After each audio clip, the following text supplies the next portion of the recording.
దేవుడు లేడనే వాడికి అసలు బుర్ర ఉందా అనిపిస్తుంటుందండి అప్పుడప్పుడు ఆ మూర్ఖుడికి. ఈ సిస్టమ్ అంతా ఎలా తిరుగుతుందని వాడిని అడగండి, ఏమో అది అలాగే తిరుగుతుంది అంటాడు. ట్రైన్ ఎలాగెళ్తుందని అడగండి, అది అంతా వెళ్ళిపోద్ది అంటాడా. సృష్టికి ఒక ధర్మం, ఏంటో ధర్మం, ఎవరు పెడతారో ధర్మాన్ని?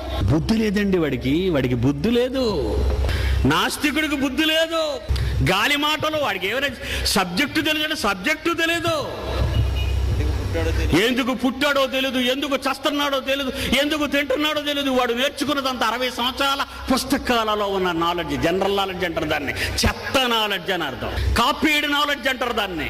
ఎవడో రాసిన దాన్ని నమ్ముతాడు. కోతి నుండి పుట్టాడని డార్విన్ చెప్పగానే భలే భలే భలే భలే కోతి వంతులేస్తాడు వీడు.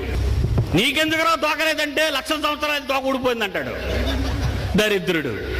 కనీసం జ్ఞానము లేని మూర్ఖుడు వీడు. ప్రపంచంలో ఎనీ ప్రపంచంలో ఎవడైనా ఆస్తికున్నని ప్రపంచంలో ఇంటర్నేషనల్ ఫిగర్ అయి ఉండాలి. ఇండియాలో ఉన్నాడు సరిపోడు నాకు. రావిపూడి వెంకటాద్రి చెవట్ల పట్టించారు భారత హేతువాద సంఘ అధ్యక్షుడు.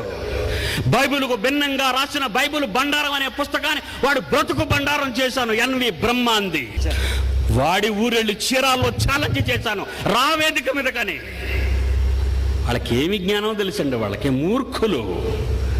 ఆఫ్టర్ ఆల్ ఒక పురుగుకున్న జ్ఞానం వాళ్ళ నా ముందు, ఒక చీమ లాంటి వాడు నా ముందు.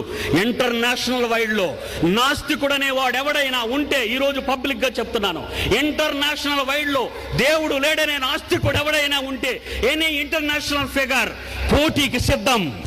దేవుడు ఉన్నాడని నిరూపిస్తాను. వాడికి తెలిసిన ఆఫ్టర్ ఆల్ వాడు చదివింది ఎంఎస్సి. ఆఫ్టర్ ఆల్ వాడు చదివి చాలా చిన్ని. ఆఫ్టర్ ఆల్ ఆంధ్ర విశ్వవిద్యాలయంలో వచ్చిన చిన్న డిగ్రీలు, బుల్లి డిగ్రీలు, ఇవన్నీ ABCDEFGH అవి.